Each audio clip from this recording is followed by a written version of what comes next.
সেই সময় শীতের মৌসুম, রোজার সময় ছিল। বেশ ছোট ছিলাম আমি তখন। বছরে একবার আমরা শেরপুরে আমাদের দাদু বাড়ি গ্রামে বেড়াতে যেতাম। সেবারও ঈদের কিছুদিন আগে দাদু বাড়ি। আমার দাদু বাড়ির জায়গাটা অনেক বড় ছিল। বাড়ির সামনে পেছনে আর আশেপাশে অনেকখানি জায়গা ছিল।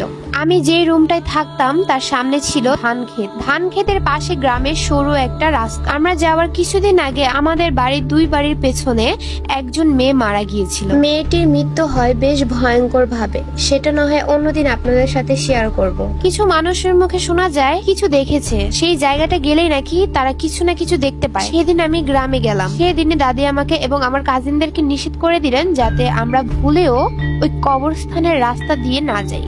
কিন্তু আমার কাজিন ভূত দেখবার আসে যেত সেখানে। এমনই একদিন আমরা ঠিক করলাম আমরা সন্ধ্যায় সেখানে যাব।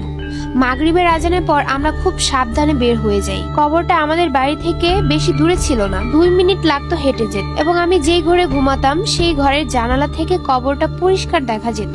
তো সেখানে যাবার পর আমরা সবাই জড়সড় হয়ে দাঁড়িয়েছিলাম, সাথে এটাও ভয় পাচ্ছিলাম যে কেউ দেখে নিলে আস্ত রাখবে না। এরপর হঠাৎই আমার একজন কাজিন মজা করে চিৎকার দিয়ে বলে উঠে যে সাপ। সেটা বলার সাথে সাথে সবাই দৌড় দেয় এবং আমিও সাথে দৌড় দিই। দৌড় দিতে গিয়ে আমি একটা গর্তে পা দিয়ে পড়ে যাই, কিন্তু কেউ টের পায়নি যে আমি পড়ে গিয়েছি। পড়ে যাবার পরে আমি উঠতে গিয়ে একবার পিছনে তাকাই। এরপর আমি ঠিক যা দেখি তারপর থেকে আমি আজ পর্যন্ত ওই কবরের সামনে যাইনি।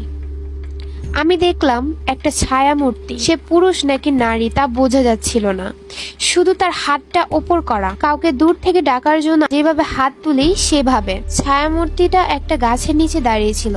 সেদিন খুব সুন্দর চাঁদের আলো থাকায় খুব স্পষ্ট বোঝা যাচ্ছিল ছায়া মূর্তিটা আমাকেই ডাকছে। আমি এরপর কোনো মতো উঠে পেছনে না তাকিয়ে দৌড় দিই। এরপর ঘরে চলে আসি। ওই দিন রাতে ঘুমাতে যাওয়ার সময় বারবার সেই দৃশ্যটা আমার মনে পড়ছিল, আমার চোখের সামনে ভেসে উঠছিল।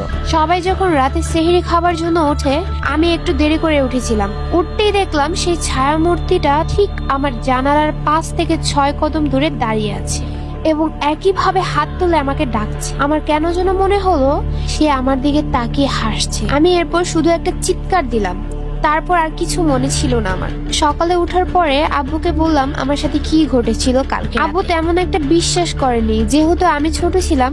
কিন্তু দাদি কথাটি ফেলে দেয়। মসজিদের হুজুরের কাছে আমাকে নিয়ে গেলেন এবং হুজুর আমাকে পানি পড়া দিলেন এবং আয়াতুল কুরসি মুখস্থ করালেন। আমি তারপর আর ওই রুমটায় থাকতে রাজি হইনি এবং ঘর থেকে খুব কম বের হয়েছি। এই ঘটনার পরে অনেক কিছু বদলে গিয়েছে আশেপাশে। আরো বাড়িঘর হয়েছে, আমাদের বাড়ি ভেঙে নতুন বাড়ি করা হয়েছে। বদলায়নি শুধু আমার ভয়টা।